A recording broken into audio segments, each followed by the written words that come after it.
കൈകളടിച്ചുകൊണ്ട് ഒരു സന്തോഷത്തോടെ ഈശോ കർത്താവാണെന്ന്, ഈശോ ദൈവമാണെന്ന് ഞാൻ വിശ്വസിക്കുന്നു, ഞാൻ പ്രഖ്യാപിക്കുന്നു. ഈശോ കർത്താവാണെന്ന്, ഈശോ ദൈവമാണെന്ന് ഞാൻ വിശ്വസിക്കുന്നു, ഞാൻ പ്രഖ്യാപിക്കുന്നു. യേശുവേ രക്ഷകാ, കർത്താവേ നാഥനേ, യേശുവേ രക്ഷകാ, കർത്താവേ നാഥനേ. പരിശുദ്ധ പരമദിവ്യകാരുണ്യത്തിന് ഫസ്റ്റ് പോയിന്റ് എന്താണ്? ചാർജ് ഉള്ള പ്ലഗിലാണ് പിന്നെ കുത്തേണ്ടത്. ചാർജ് ഉള്ളത് എവിടെയാണ്? വിശ്വാസ പ്രഖ്യാപനത്തിനാണ് ചാർജ് ഉള്ളത്. നിങ്ങളുടെ ക്ലേശങ്ങളെ വിശ്വാസ പ്രഖ്യാപനത്തിനുള്ള ഒരവസരമായി നിങ്ങൾ തിരിച്ചറിയണം. ഓക്കെ അല്ലേ? ക്ലിയർ അല്ലേ? സെക്കൻഡ് പോയിന്റ്, കൃപാസനത്തിൽ വരുമ്പോൾ ഉണ്ടാകുന്ന അഡീഷണൽ ബെനിഫിറ്റ്സ് എന്താണെന്നറിയാമോ? അഡീഷണൽ ബെനിഫിറ്റ്സ് ഇപ്പോൾ എല്ലാ കമ്പനികളും ഓരോ പ്രോഡക്റ്റ് വെക്കുമ്പോഴൊക്കെ അവർ പറയത്തില്ല അഡീഷണൽ ബെനിഫിറ്റ്സ്. കൃപാസനത്തിലുള്ള അഡീഷണൽ ബെനിഫിറ്റ്സ് എന്താണ്? ഇത് മാതാവിൻ്റെ പ്രത്യക്ഷീകരണത്തിൻ്റെ അടിസ്ഥാനത്തിലാണ് ഇതിൻ്റെ ആധ്യാത്മിക ജീവിതം ദൈവം ക്രമീകരിച്ചിരിക്കുന്നത്. മാതാവിൻ്റെ പ്രത്യക്ഷീകരണം എന്ന് പറയുമ്പോൾ നമ്മുടെ ആവശ്യമല്ല. നമ്മൾ മെമ്മോറാണ്ടം കൊടുത്തിട്ടാണ് മാതാവ് പ്രത്യക്ഷപ്പെട്ടത് അല്ല. നമ്മൾ ഉപവാസം അനുഷ്ഠിച്ചിട്ടും അല്ല. നമ്മൾ ദൈവത്തിൻ്റെ ജോലി ചെയ്തപ്പോഴേ, അത് വൃത്തിയും മെനയുമായിട്ട് ഭംഗിയായിട്ട് ചെയ്തപ്പോഴേ, അതിൻ്റെ വ്യക്തിപരമായ വലിയ കഴമ്പൊന്നുമില്ല ദൈവത്തിന് മനസ്സിലായപ്പോൾ, ദൈവത്തിന് പറ്റിയ ആളാണെന്ന് മനസ്സിലായപ്പോൾ ദൈവം തിരഞ്ഞെടുത്ത ഒരു തിരഞ്ഞെടുപ്പാണത്. എന്തിനാണ്? ലോകത്തിലെ വലിയ സന്ദേശങ്ങൾ കൈമാറാൻ വേണ്ടി ദൈവം ഒരു കുഞ്ഞു ധ്യാനകേന്ദ്രത്തെ തിരഞ്ഞെടുത്തതാണ്.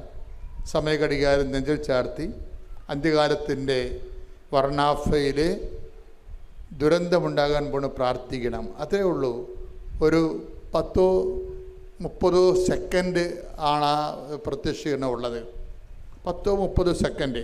ഈ 10-30 സെക്കൻഡ് ഈ പ്രത്യക്ഷീകരണം വരുമ്പോൾ മാതാവിൻ്റെ ഈ സിൽവർ ഗ്രേയിലുള്ള കളർ മാത്രം മതി നമുക്ക് ഒരു ജന്മം ധ്യാനിക്കാൻ വേണ്ടി. എന്താ കാര്യം? ഇത് യുദ്ധത്തിൻ്റെ കളറാണ് അല്ലേ? ഇത് അതായത് ഇത് ഭൗമതാപത്തിൻ്റെ കളറാണ്, ഇത് മഞ്ഞുരുക്കത്തിൻ്റെ കളറാണ്, ഇത് പ്രളയത്തിൻ്റെ കളറാണ്, ഇത് അന്ത്യകാലത്തിൻ്റെ കളറാണ്. സമയമെന്നാണ് അമ്മ പറയണത്. പിന്നീട് സമയം. ഇതാരാ പഠിക്കേണ്ടത്? ഞാനിങ്ങനെ കലവരുന്നുണ്ട് നിങ്ങൾ പറഞ്ഞ കാര്യമുണ്ടോ? ഇത് സാർവത്രിക സഭ ഈ വിഷയം പഠിക്കണം. പഠിച്ചതിന് ശേഷം എന്താണ് ലോകത്തോട് ഇങ്ങനെ ദൈവം ഒരു വെളിപാട് നൽകിയിട്ടുണ്ട്. ആ സന്ദേശം അനുസരിച്ചുകൊണ്ട് ജനത്തെ ഒരുക്കാനുള്ള ബാധ്യത ഭൂമിയിൽ ആർക്കാണ്? തിരുസഭയ്ക്കാണ് എൻ്റെ ബാധ്യത. കാര്യം ഇന്ന് വരെയുള്ള എല്ലാ സന്ദേശങ്ങളും ദൂതുകളും ലോകത്തിന് കൈമാറിയിരിക്കുന്ന തിരുസഭയാണ്. കാര്യം ദൈവം അതിന് സ്ഥാപനകാലം മുതൽ ദൈവം അതിനുവേണ്ടി സ്ഥാപിച്ച ലക്ഷ്യം അത് തന്നെയാണ്.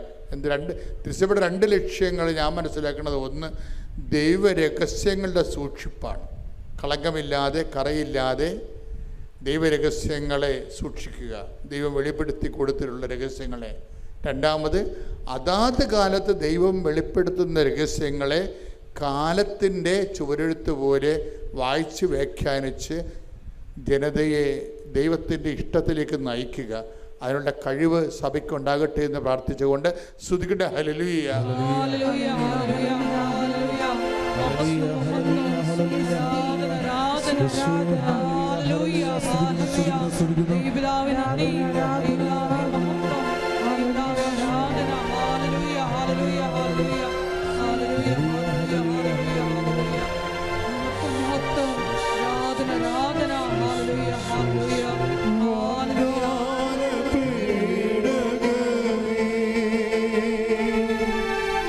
സ്വർഗീയ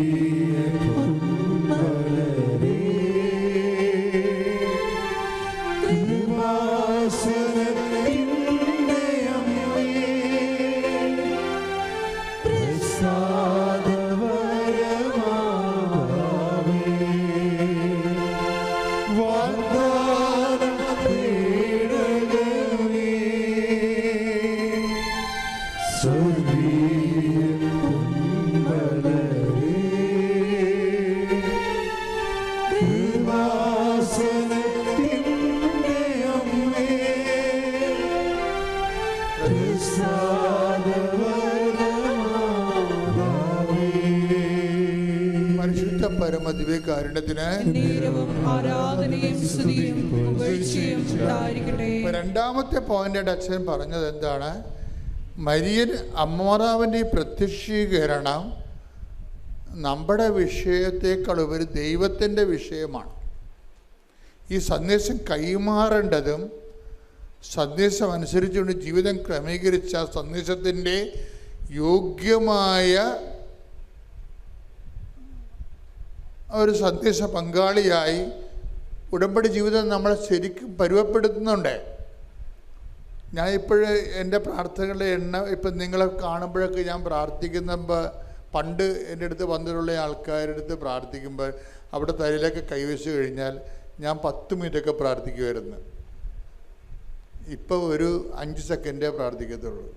അതിൻ്റെ വ്യത്യാസം ആ ഒരു വ്യത്യാസമുണ്ട്. കാര്യം ഞാൻ കഴിഞ്ഞ ഇപ്പോൾ അച്ഛനായിട്ട് 30-40 കൊല്ലമായി.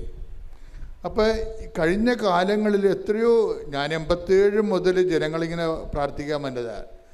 അന്നൊക്കെ ജനങ്ങളുടെ തലക്കൈ വെക്കുമ്പോൾ ഞാൻ പറഞ്ഞുകൊണ്ടിരുന്നത് കുറേ കാര്യങ്ങൾ പറയും. കർത്താവിൻ്റെ പീഡാനുഭവവും കുരിശുമരണവും എല്ലാം പറയും. അതിൻ്റെ അടിസ്ഥാനം പറയും, എല്ലാം പറയും. പ്രാർത്ഥനയുടെ അടിസ്ഥാനങ്ങളെല്ലാം വെളിവാക്കിയിട്ടാണ് പിന്നീട് ആ ജനങ്ങളുടെ രോഗങ്ങളുടെ എല്ലാം വിശദാംശങ്ങൾ പറയും. ജനങ്ങളുടെ രോഗങ്ങളുടെ ഇപ്പോൾ രോഗങ്ങളുടെ വിശദാംശങ്ങളൊന്നും പറയത്തില്ല. എന്താ കാര്യം? ഒരു കാര്യവും പറയും. എന്താണ്? മാതാവിൻ്റെ പ്രത്യക്ഷീകരണത്തിൻ്റെ സാക്ഷിയായി എന്നെ ഉയർത്തണമേ, ചാപ്റ്റർ ഈസ് ക്ലോസ്ഡ്. ആ വ്യത്യാസം വരുന്നുണ്ട്. അത് നിസ്സാര വ്യത്യാസമല്ല. എനിക്കിപ്പോൾ മനസ്സിലായെന്ന് വെച്ച് കഴിഞ്ഞാൽ വാരിക്കെട്ടി പ്രാർത്ഥിക്കേണ്ട കാര്യമില്ല. എന്താ പ്രാർത്ഥിക്കേണ്ടത്? ദൈവം നമുക്ക് നൽകിയൊരു പദ്ധതിയുണ്ട്. ദൈവം തിരഞ്ഞെടുത്ത ദൈവത്തിൻ്റെ ഒരു പദ്ധതിയുണ്ട്. ആ പദ്ധതി എന്താണ്? മാതാവിൻ്റെ പ്രത്യക്ഷീകരണമാണ്. ആ മാതാവിൻ്റെ പ്രത്യക്ഷീകരണത്തിൻ്റെ നിങ്ങളെ കൃപാസനത്തിൽ കൊണ്ടുവരാൻ കാര്യം എന്താ? 109 ധ്യാനകേന്ദ്രം കേരളത്തിലുണ്ട്. Why you should you are chosen for Kripasanam. അപ്പോൾ ഉറപ്പല്ലേ? നിങ്ങൾ ഈ 109 ധ്യാനകേന്ദ്രത്തിൽ നിന്ന് നിങ്ങളെ ഈ കൃപാസനത്തിലേക്ക് നിങ്ങളെ സെലക്ട് ചെയ്യുമ്പോൾ ദൈവം ഉദ്ദേശിക്കുന്നത് എന്താ? നിങ്ങളെ മാതാവിൻ്റെ പ്രത്യക്ഷീകരണത്തിൻ്റെ സാക്ഷിയാക്കാനാണ്. അല്ലെങ്കിൽ ഈ കാണുന്ന കാര്യങ്ങളെല്ലാം എല്ലായിടത്തും ഉണ്ടല്ലേ? എല്ലാ ധ്യാനകേന്ദ്രങ്ങൾക്കും ദൈവത്തിൻ്റെ കൃപയില്ലേ? അവിടെയുള്ള ധ്യാനഗുരുക്കന്മാർക്ക് കർത്താവിൻ്റെ കൃപയില്ലേ? പക്ഷേ കൃപാസനത്തിൽ വരുമ്പോൾ ദൈവം ഉദ്ദേശിക്കുന്നത് എന്താണ്? നിങ്ങളെ മാതാവിൻ്റെ പ്രത്യക്ഷീകരണത്തിൻ്റെ സാക്ഷികളാകണം. അപ്പോൾ നിങ്ങളെന്താ ചെയ്യേണ്ടത്? അമ്മേ, എന്നെ പ്രത്യക്ഷീകരണത്തിൻ്റെ സാക്ഷിയാക്കണം. അത്രയുള്ള കാര്യങ്ങൾ. പിന്നെ നമ്മളെന്താ ചെയ്യേണ്ടത്? ഉടമ്പടിയുടെ ഈ പ്രത്യക്ഷീകരണത്തിൻ്റെ സാക്ഷിയാക്കുമ്പോൾ ദൈവം നിങ്ങളുടെ ജീവിതത്തിൽ പ്രവർത്തിക്കണ്ടേ? ക്യാൻസർ മാറണ്ടേ? തൈറോയിഡ് മാറണ്ടേ? കടങ്ങൾ പരിഹരിക്കണ്ടേ? നിങ്ങളുടെ ആത്മീയ ജീവിതം വലുതാകണ്ടേ? നിങ്ങളുടെ സുവിശേഷം പ്രഖ്യാപിക്കണ്ടേ? നിങ്ങൾക്ക് സുവിശേഷമാകണ്ടേ? സുവിശേഷം ഏകണ്ടേ?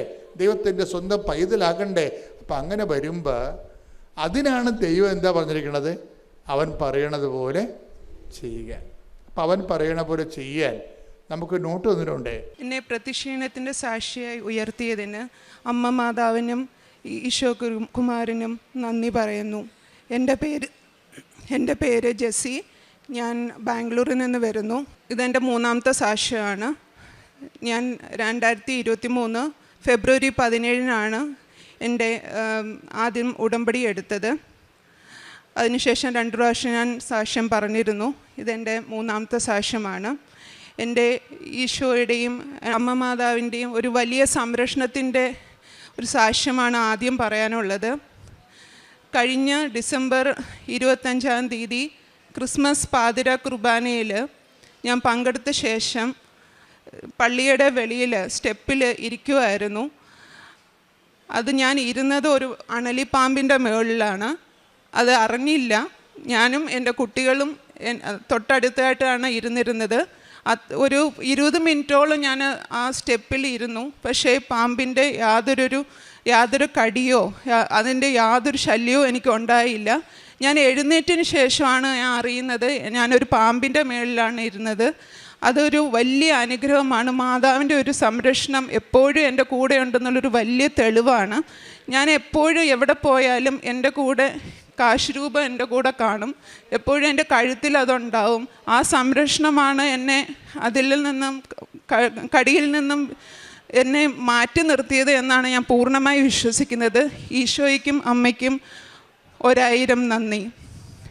രണ്ടാമത്, 8 വർഷമായിട്ട് ഒരു വ്യക്തിക്ക് ഞങ്ങൾ പൈസ വായ്പ കൊടുത്തിരുന്നു. ആ വ്യക്തി പൈസ ചോദിക്കുമ്പോൾ ഞാനത് തന്നിട്ടില്ല, നിങ്ങൾ വെറുതെ പറയുന്നതാണ്, അങ്ങനെ പറഞ്ഞ് എപ്പോഴും ഒഴിവൊഴികൾ പറഞ്ഞുകൊണ്ടിരിക്കുകയായിരുന്നു. അങ്ങനെ അവസാനം അത് കോടതിയിലെത്തി. ആ വ്യക്തി അവിടെ വെച്ചും ജഡ്ജിയുടെ മുന്നിൽ ഇത് കെട്ടിച്ചമച്ചതാണ് എന്നുള്ള രീതിയിൽ പറഞ്ഞ് കേസും വെറുതെ തള്ളി നീക്കുമായിരുന്നു. അങ്ങനെയാണ് ഉപ്പിട്ട് കോടതിയിൽ ഹിയറിങ്ങിന് ചെന്നപ്പോൾ പ്രാർത്ഥിച്ചത്. മാതാവിൻ്റെ സംരക്ഷണത്തിലും മാതാവിന് കൊടുത്ത ഉടമ്പടിയിലെ കാര്യങ്ങൾക്കും വേണ്ടി ആ സമയത്ത് എന്താ സംഭവിച്ചതെന്നറിയില്ല. പെട്ടെന്ന് ആ വ്യക്തി പറഞ്ഞു, എങ്ങനെയെങ്കിലും എനിക്ക് ഈ കേസ് തീർപ്പാക്കി തരണം, എന്ത് പൈസ വേണമെങ്കിലും ഞാൻ തരാം, കോംപ്രമൈസ് ചെയ്ത് തരണം എന്നുള്ള ആ വ്യക്തി തന്നെ ഞങ്ങളുടെ അടുത്തോട്ട് പറയുകയും ജഡ്ജിയുടെ മുമ്പിൽ അത് പുള്ളി അംഗീകരിക്കുകയും ചെയ്തു. അതിനുശേഷം ഗഡുക്കളായിട്ട് പൂർണ്ണ പൈസയും പൂർണ്ണമായും എല്ലാ എമൗണ്ടും അദ്ദേഹം ഞങ്ങൾക്ക് തരികയും ചെയ്തു. അത് മാതാവിൻ്റെ സന്നിധിയിൽ ഞങ്ങൾ സമർപ്പിച്ച ആ അപേക്ഷയുടെ ഫലമായും മാതാവിൻ്റെ വലിയൊരു ഇടപെടലുമാണ് അവിടെ നടന്നത്. ഈശോയ്ക്കും അമ്മയ്ക്കും 1000 നന്ദി. അടുത്തതായി, ഞങ്ങൾക്ക് നാട്ടിൽ ഒരു ലാൻഡ് സ്വന്തമായിട്ടില്ലായിരുന്നു. അത് വേണമെന്ന് ഞങ്ങൾ വളരെയധികം ആഗ്രഹിച്ചിരുന്നു. പക്ഷേ പല രീതിയിൽ അത് വാങ്ങിക്കാൻ ഞങ്ങളെക്കൊണ്ട് പറ്റിയിരുന്നില്ല. അത് ഞാൻ മാതാവിൻ്റെ സന്നിധിയിൽ അപേക്ഷയായിട്ട് സമർപ്പിച്ചിരുന്നു. അതിൻ്റെ ഫലമായി പെട്ടെന്ന് ഒരു വ്യക്തി ഞങ്ങളുടെ വീട്ടിന് അടുത്തുള്ള ഒരാൾ സ്ഥലം വിൽക്കുന്നെന്ന് കേൾക്കുകയും ആ വ്യക്തിയെ സമീപിക്കുകയും അത് ഞങ്ങൾ പറഞ്ഞ രീതിയിൽ ഞങ്ങൾക്ക് പറ്റുന്ന രീതിയിൽ ആ എമൗണ്ട് സെറ്റിലാവുകയും ഞങ്ങൾക്കത് ഞങ്ങളുടെ പേരിൽ രജിസ്ട്രേഷൻ ചെയ്യാനും പറ്റി. അതിനുശേഷം ഞാൻ ഉപ്പിട്ട ആ സ്ഥലത്തിന് ഫുൾ സംരക്ഷണവും അമ്മയുടെ സമർപ്പിച്ച് കൊടുത്തിരിക്കുകയാണ്. അതിനാൽ അതിന് പിന്നീട് യാതൊരു പ്രശ്നവും അതിൽ നിന്ന് ഞങ്ങൾക്ക് ഉണ്ടായിട്ടില്ല. എല്ലാം ഭംഗിയായിട്ട് നടന്നു, രജിസ്ട്രേഷനും നടന്നു. ഇപ്പോൾ ലാൻഡ് ഞങ്ങൾക്ക് സ്വന്തമായിട്ട് വാങ്ങിക്കാൻ പറ്റി.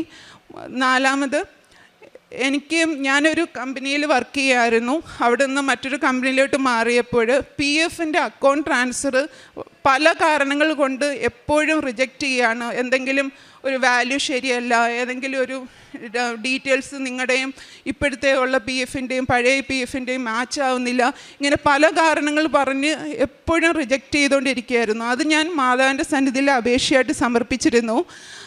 അതിൻ്റെ ഫലമായിട്ട് പിന്നീട് അത് ഞാൻ സമർപ്പിച്ചതിന് ശേഷം ഞാൻ പിന്നീട് ഒരിക്കൽ കൂടി അക്കൗണ്ട് ട്രാൻസ്ഫർ റിക്വസ്റ്റ് ഇട്ടു. അത് യാതൊരു തടസ്സവും കൂടാതെ, നേരത്തെ പറഞ്ഞിരുന്ന യാതൊരു പ്രശ്നവും അവർ ചൂണ്ടിക്കാണിക്കാതെ അത് ഫുൾ എമൗണ്ടും എൻ്റെ അക്കൗണ്ടിലോട്ട് ട്രാൻസ്ഫർ ചെയ്യാൻ പറ്റി. ഇത്രയും അനുഗ്രഹങ്ങൾ തന്ന ഈശോയ്ക്കും അമ്മയ്ക്കും 1000 നന്ദി. പിന്നീട് പലപ്പോഴും എൻ്റെ വിഷമഘട്ടത്തിൽ അല്ലെങ്കിൽ ഏതെങ്കിലും രീതിയിൽ ഞാൻ താണു പോകുമ്പോൾ ഈശോയോടും അമ്മയോടും ഞാൻ കൂടെ ചേർന്ന് നിൽക്കാൻ ശ്രമിക്കാറുണ്ട്. പലപ്പോഴും ഒരിക്കലും എനിക്ക് പല സ്വപ്ന ദർശനത്തിൽ മാതാവിൻ്റെ തേജസ്സുറ്റ ഒരു മുഖം ഞാൻ സ്വപ്നത്തിൽ കാണുകയുണ്ടായി. ഞാൻ അന്ന് രാത്രിയിൽ ഒരു പ്രോജക്റ്റ് എന്നെ ഏൽപ്പിച്ചു. ആ പ്രോജക്റ്റിൻ്റെ സൊല്യൂഷൻ കിട്ടാതെ ഞാൻ വളരെ രീതിയിൽ പ്രയാസപ്പെട്ടാണ് ഞാൻ കിടന്നിരുന്നത്. അന്ന് ആ ഒരു സ്വപ്നം കടന്നതിൻ്റെ പിറ്റേ ദിവസം ആ ഒരു വർക്ക് കംപ്ലീറ്റ് ചെയ്ത് കൊടുക്കാൻ എൻ്റെ സൊല്യൂഷൻ അംഗീകരിക്കപ്പെടുകയും ചെയ്തു. അതിന് മാതാവിന് ഒത്തിരി നന്ദി. പിന്നീട് ഈശോയെ കുർബാനയിൽ സ്വീകരിക്കുന്ന സമയം, ദിവ്യകാരുണ്യം സ്വീകരിക്കുന്ന സമയം ഞാൻ കണ്ണടച്ചിരുന്ന്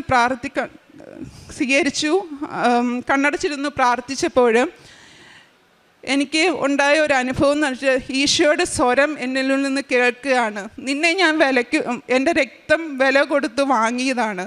അത്രയും വലിയൊരു തീക്ഷ്ണമായ സ്വരമായിരുന്നു എനിക്ക് ഉള്ളിൽ നിന്നും കിട്ടിയത്. ശരിയാണ്, ദൈവം നമ്മളെ ഓരോരുത്തരെയും ദൈവത്തിൻ്റെ ഓരോ തുള്ളി ചോരയും കൊടുത്താണ് നമ്മളെ ഓരോരുത്തരെയും വിലയ്ക്ക് വാങ്ങിയിരിക്കുന്നത്. അത് നമുക്ക് അഭിമാനം കൊള്ളണം. അഭിമാനത്തിലുപരി നമ്മൾ ആ പെയിൻ നമ്മൾ മനസ്സിലാക്കണം. ഈശോയെ എല്ലാവരും കുർബാനയിൽ സ്വീകരിക്കുന്നുണ്ട്. പക്ഷേ ആ ദൈവസ്വരം കേൾക്കാനും ദൈവത്തെ ഉള്ളിൽ സ്വീകരിക്കുവാനും ദൈവത്തെ അനുഭവിച്ചറിയാനും എല്ലാവർക്കും സാധിക്കണം. പിന്നീട് കാരുണ്യ പ്രവൃത്തികളായിട്ട് ഞാൻ ചെയ്യുന്നത് വൃദ്ധസദനങ്ങൾ സന്ദർശിക്കാറുണ്ട്. പ്രായമായ അമ്മമാരെ സംരക്ഷിക്കുന്ന സ്ഥലങ്ങളിൽ അവരുടെ അടുത്ത് പോയിരിക്കാൻ, അവരോട് കൂടുതൽ സമയം സ്പെൻഡ് ചെയ്യാനാണ് ഞാൻ ശ്രമിക്കാറുള്ളത്. അവരോട് മിണ്ടാൻ ആളില്ല. അവരെപ്പോഴും ഇങ്ങനെ നമ്മൾ ഗേറ്റ് തുറന്ന് ആരാണ് വരുന്നത്, ആരാണ് ഞങ്ങളുടെ മുറിയിലോട്ട് വരുന്നത്, ഞങ്ങളോട് സംസാരിക്കുന്നത് എന്താണ്, അതാണ് അവർ കൂടുതൽ ആഗ്രഹിക്കുന്നത്. ചെന്ന് അവരോട് 2 വർത്തമാനം പറയുമ്പോൾ, അവരോട് കൂടിയിരിക്കുമ്പോൾ അവർ ഭയങ്കര ആശ്വാസപരമായിട്ടുള്ള ഒരു ബ്ലെസ്സിങ്സ് നമുക്ക് കിട്ടുന്ന പോലെ തോന്നും. അതുപോലെ തന്നെ അവരുടെ ആവശ്യങ്ങൾ അറിഞ്ഞ് അവിടുത്തെ സ്ഥാപനത്തിൽ സമീപിച്ച് അവിടുത്തെ ആവശ്യങ്ങൾ അറിഞ്ഞ് അവർക്ക് വേണ്ട സഹായങ്ങൾ ചെയ്തു കൊടുക്കാറുണ്ട്. കൂടാതെ പൊതിച്ചോറ് വിതരണം ചെയ്യാറുണ്ട്. അത് വഴിയോരങ്ങളിരിക്കുന്ന പാവങ്ങളായ മനുഷ്യരെ അവർ കാണുമ്പോൾ നമുക്ക് മനസ്സിലാവും അവർ വിശന്ന് വലഞ്ഞിരിക്കുന്നവരാണ്. അവരുടെ ആവശ്യങ്ങൾ അറിഞ്ഞ് ഞാൻ അത് വാങ്ങിച്ചു കൊടുക്കാറുണ്ട്. പറ്റുന്ന സമയങ്ങളിലെല്ലാം ഞാൻ കുർബാനയിൽ നിർബന്ധമായിട്ട് പങ്കെടുക്കാറുണ്ട്. ഈ വർഷം മുതൽ ഞാൻ കൃത്യമായിട്ടത് പാലിക്കുന്നുണ്ട്. കഴിഞ്ഞ വർഷം വരെ എനിക്ക് സമയം കിട്ടുമ്പോൾ അല്ലെങ്കിൽ എൻ്റെ സാഹചര്യങ്ങൾ ഒക്കുമ്പോൾ മാത്രമേ ഞാൻ കുർബാനയിൽ പങ്കെടുക്കാറുണ്ടായിരുന്നുള്ളൂ. ഇപ്പോൾ ഏത് കാര്യം ഉണ്ടായാലും, എന്ത് വിഷയങ്ങൾ എൻ്റെ വീട്ടിൽ സാഹചര്യങ്ങൾ ഉണ്ടായാലും ഞാൻ അതെല്ലാം മാറ്റി വെച്ച് ഈശോയെ സ്വീകരിക്കാൻ വേണ്ടി ഓടിപ്പോവും. അത് എനിക്ക് വലിയൊരു ഊർജമാണ്. എനിക്കത് ഈശോയെ സ്വീകരിച്ചില്ലെങ്കിൽ ആ ഒരു ദിവസം എന്തോ ഒരു മിസ്സിങ് ആണ്. അത്രയും വലിയൊരു അനുഗ്രഹമാണ് ഈശോ എനിക്ക് തന്നുകൊണ്ടിരിക്കുന്നത്. അതുകൂടാതെ പത്രങ്ങൾ ഞാൻ പ്രാർത്ഥിച്ച് ഈശോ അമ്മയോട് തന്നെ ആദ്യം ചോദിക്കും. കുരിശ് വരച്ച് നമ്മുടെ തൈലം കുരിശ് വരച്ച് അതിൽ പ്രാർത്ഥിച്ചിട്ട് അമ്മയോട് ഞാൻ ചോദിക്കും, അമ്മേ ഇത് ആരുടെ കൈകളിലാണ് ഞാൻ കൊടുക്കേണ്ടത്? അമ്മ തന്നെ ഒരുക്കി തരണം. ഇത് ആൾക്കാരോട് അവരോട് ഞാൻ പറയും, ഇത് ത്രോ ചെയ്യേണ്ട ഒരു സാധനമല്ല, ഇത് വിശുദ്ധമായ ഒരു പത്രികയാണ്. ഇത് നിങ്ങളുടെ വീട്ടിൽ കൊണ്ടുപോയി നിങ്ങൾ പ്രാർത്ഥിക്കണം. നിങ്ങൾക്ക് അത്ഭുതങ്ങൾ നിങ്ങളുടെ ജീവിതത്തിൽ സംഭവിക്കും. എൻ്റെ അനുഭവങ്ങൾ പറഞ്ഞാണ് പത്രം കൊടുക്കാറ്. പലപ്പോഴും വേദന തോന്നുന്ന ഒരു കാര്യം എന്ന് വെച്ചാൽ, നമ്മൾ പൊതു ഇടങ്ങളിൽ അല്ലെങ്കിൽ ഈ ബാത്റൂമിൻ്റെ സൈഡിലൊക്കെ നമ്മുടെ പത്രം ചുരുട്ടി വെച്ചേക്കുന്നത് കണ്ടിട്ടുണ്ട്. അത് എന്തിനാണ് മനുഷ്യർ അങ്ങനെ ചെയ്യുന്നതെന്ന് മനസ്സിലായിട്ടില്ല. എനിക്ക് സങ്കടം തോന്നും. അമ്മയെ അത്രയ്ക്ക് ഉപേക്ഷിച്ച് കളഞ്ഞും പത്രം എവിടെയെങ്കിലും വലിച്ചെറിയുന്നത് ഞാനതെല്ലാം എടുത്ത് ആൾക്കാരോട് പറഞ്ഞ് ഞാൻ കൊടുക്കും. ഇത് നിങ്ങൾ ത്രോ ചെയ്യേണ്ട കാര്യമല്ല, നിങ്ങൾ പ്രാർത്ഥിച്ച് ഒരുങ്ങി നിങ്ങൾക്ക് നിങ്ങളുടെ വീട്ടിൽ അനുഗ്രഹങ്ങൾ കിട്ടേണ്ട ഒരു കാര്യമാണ്, നിങ്ങൾ സൂക്ഷിക്കണം. ഇറ്റ്സ് എ ബ്ലെസ്ഡ് തിങ് എന്ന് പറഞ്ഞ് തന്നെയാണ് ആൾക്കാർക്ക് ഞാൻ കൊടുക്കുന്നത്. പിന്നീടെന്ന് പറഞ്ഞാൽ നമുക്ക് കിട്ടുന്ന അനുഗ്രഹങ്ങൾ നമ്മൾ ഒരു വ്യക്തിയോട് നമ്മൾ ജസ്റ്റ് ഒന്ന് ഷെയർ ചെയ്ത് നോക്കിയാൽ മതി. അവർ ഫുൾ മനസ്സ് നമ്മളോട് തുറന്നു പറയും. ഇപ്പോൾ പലപ്പോഴും പല ആൾക്കാരോടും നമ്മൾ ജസ്റ്റ് ഒന്ന് ഹിയർ ചെയ്യാൻ ആളില്ല. പലരുടെ സങ്കടങ്ങൾ നമുക്ക് ഷെയർ ചെയ്യാൻ ആളില്ല. അങ്ങനെ ഒരു ഹിയറിംഗ് എയ്ഡായിട്ട് നമ്മൾ നിന്ന് നോക്കിയേ ആ മനുഷ്യர்களுണ്ടാകുന്ന സന്തോഷം വളരെയാണ്. അവരെ നമ്മുടെ പ്രാർത്ഥനയിൽ ഉൾപ്പെടുത്തി, നമ്മുടെ ഒരു നിയോഗ പ്രാർത്ഥന ഉൾപ്പെടുത്തി നമ്മൾ പ്രാർത്ഥിക്കുമ്പോൾ ആ വ്യക്തികളുടെ ജീവിതത്തിൽ വളരെ മാറ്റങ്ങൾ വരുന്നതായിട്ട് ഞാൻ കണ്ടിട്ടുണ്ട്. പലരും പ്രാർത്ഥന സഹായങ്ങൾ ഇങ്ങോട്ട് എന്നോട് വന്ന് ജെസ്സി ഇങ്ങനെ ചെയ്യുന്നതല്ലേ, അപ്പം ഞങ്ങൾക്കും കൂടി പ്രാർത്ഥിക്കും, നീ പ്രാർത്ഥിച്ചാൽ നടക്കും എന്നുള്ള രീതിയിൽ ഇങ്ങോട്ട് വന്ന ആൾക്കാർ പറയാറുണ്ട്. അതൊക്കെ വളരെ സന്തോഷവും സമാധാനവും തരുന്നുണ്ട്. അതുകൂടാതെ തന്നെ മാതാവിൻ്റെ ഒരു അത്ഭുതകരമായ ഒരു സാക്ഷ്യം നമുക്ക് ഒന്ന് പറയാൻ പറ്റുന്നത്, മറ്റുള്ളവരോട് ഷെയർ ചെയ്യാൻ പറ്റുന്ന അവസരങ്ങളിൽ നമ്മളത് ഷെയർ ചെയ്യണം. നമ്മളത് മിണ്ടാതിരിക്കരുത്. അയ്യോ ഞാൻ പറഞ്ഞാൽ എന്തെങ്കിലും കുഴപ്പം വരുമോ, ആൾക്കാരെന്തോ വിചാരിക്കും എന്നുള്ള ചിന്തയൊക്കെ മാറ്റിയിട്ട് മാതാവ് നമ്മുടെ കൂടെയുണ്ട്. മാതാവും ഈശോയും കൂടെ വിളിക്കാതെ നമ്മളാരും ഈ ഭവനത്തിലോട്ട് വരുത്തില്ല. നമ്മൾ ഈ കൃപാസനം പള്ളിയിൽ കാല് കുത്തിയിട്ടുണ്ടെങ്കിൽ ദൈവനിയോഗമാണ്. അച്ഛൻ പറയുന്ന പോലെ ആരും വിളിക്കാതെ, ഈശോ അമ്മയും കൂടെ വിളിക്കാതെ നമ്മളായിരിക്കും വരത്തില്ല. അപ്പം ഇവിടുത്തെ നമ്മൾ ഉടമ്പടിയുടെ എടുത്ത് നമ്മൾ ജീവിക്കുന്നുണ്ടെങ്കിൽ ഏത് അവസരം വന്നാലും ആൾക്കാർക്ക് ഒരു ആശ്വാസമാകാനും ആൾക്കാർക്ക് ഒരു ഹിയറിംഗ് പേഴ്സൺ ആവാനും എങ്കിലും നമ്മൾ ശ്രമിക്കുക. അത് നമ്മുടെ ജീവിതത്തിൽ വളരെയധികം മാറ്റം ഉണ്ടാവും. ഇത്രയും അനുഗ്രഹങ്ങൾ ഈശോയും അമ്മ മാതാവും എനിക്ക് ചെയ്തു തന്നതിന് വളരെയധികം നന്ദി. എല്ലാം ഈശോയുടെ തൃപ്പാദങ്ങൾ സമർപ്പിക്കുന്നു. ഈശോയ്ക്കും മാതാവിനും 1000 നന്ദി. എൻ്റെ പേര് ജോമോൾ ബോസ്. ഞാൻ പൂഞ്ഞാർ മണിയങ്കുന്ന് ഇടവക ദേവാലയത്തിൽ നിന്നും വരുന്നു. ഇത് എൻ്റെ ഹസ്ബൻഡ് ബോസ്, മക്കൾ ജോബിൻ ബോസ്, ജോയൽ ബോസ്. ഞാൻ ഇവിടെ വന്ന ആദ്യമായി ഉടമ്പടി എടുത്തത് 2023 മെയ് മാസം 22-ാം തീയതിയാണ്. ഞാൻ കൃപാസനത്തെക്കുറിച്ച് അറിയുന്നത് ഞാൻ പാലായിൽ ഹോസ്പിറ്റലിൽ പോയപ്പോൾ ഒരു ചേച്ചി എന്നോട് പറഞ്ഞു, ഞാൻ കൃപാസനം എന്നൊരു പള്ളിയിൽ പോയിരുന്നു മോളെ, അവിടെ കൃപാസനം അമ്മ എന്ന അമ്മയുണ്ട്, മോളവിടെ പോയാൽ മോൾക്ക് മോളുടെ ആവശ്യങ്ങളൊക്കെ സാധിക്കും, അവരമ്മയുണ്ട് എന്നോട് പറഞ്ഞു. അപ്പോൾ എനിക്ക് വളരെ ആഗ്രഹമായിരുന്നു കൃപാസന അമ്മയെ കാണണം, ഇവിടെ വരണമെന്ന്. അങ്ങനെ എൻ്റെ ആഗ്രഹം സാധിച്ചു. ഞാനിവിടെ വന്ന് ഉടമ്പടി എടുത്ത് പ്രാർത്ഥിച്ചു. ഞങ്ങളുടെ വീട്ടിലേക്കൊരു വഴി ഉണ്ടായിരുന്നില്ല.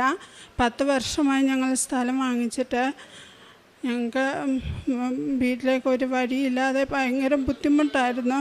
രാത്രിയിലൊക്കെ പിള്ളേരെയൊക്കെ ഹോസ്പിറ്റലിൽ കൊണ്ടുകൊണ്ട് വന്നാൽ ഭയങ്കര ബുദ്ധിമുട്ടായിരുന്നു. അങ്ങനെ ഞങ്ങൾക്കവിടെ വണ്ടി സൗകര്യങ്ങളൊന്നും ഇല്ലായിരുന്നു. അങ്ങനെ ഞങ്ങൾക്കൊരു വഴി ലഭിക്കണമേ ഈ അമ്മേ മാതാവേ എന്ന് ഞാൻ പ്രാർത്ഥിച്ചു. ഇവിടെ വന്ന് ഉടമ്പടി എടുത്തതിൻ്റെ ഫലമായി ഒരു ചേട്ടൻ, ഞങ്ങളുടെ അയൽവക്കത്തുള്ള ഒരു ചേട്ടൻ ഞങ്ങളോട് പറഞ്ഞു, വഴി തരാം, 5 ലക്ഷം രൂപയാണ് ഞാൻ ചോദിക്കുന്നത്, അതിൽ കുറച്ച് തരത്തില്ല എന്ന് പറഞ്ഞു. അപ്പോൾ ഞാൻ മാതാവിനോട് ഉറച്ച് വിശ്വസിച്ച് പ്രാർത്ഥിച്ചു, എൻ്റെ അമ്മ മാതാവേ ഞങ്ങൾക്കൊരു വഴി തരണമേ എന്ന് ഞാൻ മാതാവിനോട് കരഞ്ഞ് ഉടമ്പടി തൈലം നെറ്റിയിൽ കുരിശ് വരച്ച് എല്ലാ ദിവസവും ഞാൻ പ്രാർത്ഥിക്കുമായിരുന്നു. അങ്ങനെ 2ാമത്തെ തവണ ആ ചേട്ടൻ ഞങ്ങളെ വിളിച്ചിട്ട് പറഞ്ഞു, നിങ്ങൾക്ക് പറ്റുമെങ്കിൽ 3.25 ലക്ഷം രൂപയ്ക്ക് സ്ഥലം വഴി നിങ്ങൾക്ക് ഞാൻ തരാമെന്ന് പറഞ്ഞു. അപ്പോൾ ഞങ്ങൾ സമ്മതിച്ചു, ഇനി തരികയില്ല എന്നും പറഞ്ഞു. അപ്പോൾ ഞങ്ങൾ സമ്മതിച്ചു. മാതാവിൻ്റെ കൃപയാൽ ഞങ്ങൾക്ക് വഴി ലഭിക്കുകയും ചെയ്തു. എൻ്റെ 2ാമത്തെ സാക്ഷ്യമെന്ന് പറയുന്നത്, ഞങ്ങൾക്കൊരു ഭവനമുണ്ടായിരുന്നില്ല. ഞങ്ങളൊരു ഷെഡിലാണ് താമസിച്ചുകൊണ്ടിരുന്നത്. 4 വർഷമായിട്ട് ഞങ്ങൾ ഭവനത്തിന് വേണ്ടി പ്രാർത്ഥിച്ചു കൊണ്ടിരുന്നു. അങ്ങനെ കഴിഞ്ഞ വർഷം ഒക്ടോബർ മാസത്തെ ജവമാല റാലിയിൽ ഇവിടെ വന്ന് പങ്കെടുത്തു പ്രാർത്ഥിച്ചു. അമ്മേ മാതാവേ ഞങ്ങൾക്കൊരു ഭവനം തരണമേ എന്ന് ഞാൻ കരഞ്ഞു പ്രാർത്ഥിച്ചു. അതിൻ്റെ ഫലമായി അമ്മേ മാതാവ്, ഞാൻ ഇവിടുന്ന് പോകുന്നതിന് മുമ്പ് തന്നെ ഞാൻ അമ്മേ മാതാവിനോട് പറഞ്ഞിരുന്നു, അമ്മേ മാതാവേ ഞാൻ വീട്ടിൽ തിരിച്ചെത്തുമ്പോഴേക്കും ഞങ്ങൾക്കൊരു ഭവനം ലഭിക്കുവാനുള്ള വഴി അമ്മ കാണിച്ചു തരണമേ എന്ന് ഞാൻ കരഞ്ഞിവിടെ ഒന്ന് പ്രാർത്ഥിച്ചിട്ട് പോയി. പിറ്റേ ദിവസം ഒരു ചേട്ടൻ വന്നിട്ട് ഞങ്ങളോട് പറഞ്ഞു, ഞങ്ങളുടെ കുറച്ച് പൈസ ഉണ്ടായിരുന്നുള്ളൂ. പിറ്റേ ദിവസം ആ ചേട്ടൻ ഞങ്ങളോട് വന്നിട്ട് പറഞ്ഞു, 9.25 ലക്ഷം രൂപയ്ക്ക് നിങ്ങൾക്ക് ഞാനൊരു 630 സ്ക്വയർ ഫീറ്റിൻ്റെ ഒരു വീട് പണിത് തരാമെന്ന് പറഞ്ഞു. അങ്ങനെ ഞാൻ അമ്മേ മാതാവിന് ഒത്തിരി നന്ദി പറഞ്ഞു. അങ്ങനെ ഞങ്ങൾക്കൊരു വീട് പണി കഴിക്കാൻ അമ്മേ മാതാവ് സഹായിച്ചു. ഫെബ്രുവരി 14-ാം തീയതി വീടിൻ്റെ കയർത്താമസം കഴിഞ്ഞു. എൻ്റെ 3ാമത്തെ സാക്ഷ്യമെന്ന് പറയുന്നത്, എൻ്റെ ഹസ്ബൻഡ് ഒരു തടിയുടെ ഏരമ്പെട്ട് പണിക്കാരനാണ്. എല്ലാ ദിവസവും പണിയാൻ പോകുന്നതിന് മുമ്പ് തന്നെ ഞാൻ പരിശുദ്ധ അമ്മയുടെ തൈലം നെറ്റിയിൽ കുരിശ് വരച്ച് എല്ലാ ദിവസവും ഞാൻ പ്രാർത്ഥിച്ചു, വിശ്വാസ പ്രമാണം ചൊല്ലി വിടുമായിരുന്നു. ഒരു ദിവസം ഞാൻ എല്ലാ ദിവസവും ചെയ്യുന്ന പോലെ അന്ന് ഞാൻ തൈലം പുരട്ടി കുരിശ് വരച്ചു വിട്ടു. അന്ന് തടി വെട്ടിക്കൊണ്ടിരുന്നതിൻ്റെ ഇടയിൽ മരത്തിൻ്റെ വടം തെറ്റിപ്പോയി മരത്തിൽ നിന്ന്. അങ്ങനെ വടം തെറ്റിപ്പോവുകയും 35 അടി മുകളിൽ നിന്നും താഴേക്ക് വീഴുകയും ചെയ്തു. അപ്പോഴൊന്നും എന്നെ അറിയിച്ചില്ല. ഹോസ്പിറ്റലിൽ മാസ്ലീവായി കൊണ്ടുപോയി. അവിടെ ചെന്നപ്പോൾ ഡോക്ടർ പറഞ്ഞു എക്സ്റേ എടുക്കണമെന്ന് പറഞ്ഞു. അങ്ങനെ പോയി എക്സ്റേ എടുത്തു. അപ്പോൾ ഞരമ്പ് വലിഞ്ഞിട്ടുണ്ടെന്ന് പറഞ്ഞു. അപ്പോഴേക്കും ഒരു ദിവസം അവിടെ അഡ്മിറ്റ് ആണോയെന്ന് പറഞ്ഞു. എന്തെങ്കിലും കുഴപ്പമുണ്ടോ എന്ന് അറിയണമെന്ന് ഡോക്ടർ പറഞ്ഞു. അങ്ങനെ അഡ്മിറ്റായി. അപ്പോഴേക്കും എന്നെ വിളിച്ച് പറഞ്ഞു, ഞാനിങ്ങനെ മരത്തിൽ നിന്ന് താഴെ പോയി എന്നോട് വിളിച്ച് പറഞ്ഞു. അപ്പോൾ എനിക്ക് ഭയങ്കര വിഷമം തോന്നി. അമ്മേ മാതാവിനോട് ഞാൻ കരഞ്ഞു പ്രാർത്ഥിച്ചു. അപ്പോൾ എൻ്റെ ചേച്ചിയുടെ ഹസ്ബൻഡ് വന്ന് എന്നെയും മക്കളെയും ഹോസ്പിറ്റലിലേക്ക് കൊണ്ടുപോയി. അവിടെ ചെന്നപ്പോൾ ഞാൻ പോകുന്ന വഴിയെല്ലാം ഞാൻ പ്രാർത്ഥിച്ചുകൊണ്ട് പോയി, അമ്മേ മാതാവേ എൻ്റെ ഹസ്ബൻഡ് ഒന്നും വരത്തല്ലേ എന്ന് ഞാൻ പ്രാർത്ഥിച്ചുകൊണ്ട് പോയിരുന്നു. അവിടെ ചെന്നപ്പോൾ കൈക്ക് ചെറിയൊരു പൊട്ടൽ മാത്രമേ ഉണ്ടായിരുന്നുള്ളൂ. വേറെ യാതൊരു കുഴപ്പവുമില്ലാതെ മാതാവ് ഉടമ്പടി തൈലം വഴി ഞങ്ങളെ രക്ഷിച്ചതിന് മാതാവിന് 1000 നന്ദി പറയുന്നു.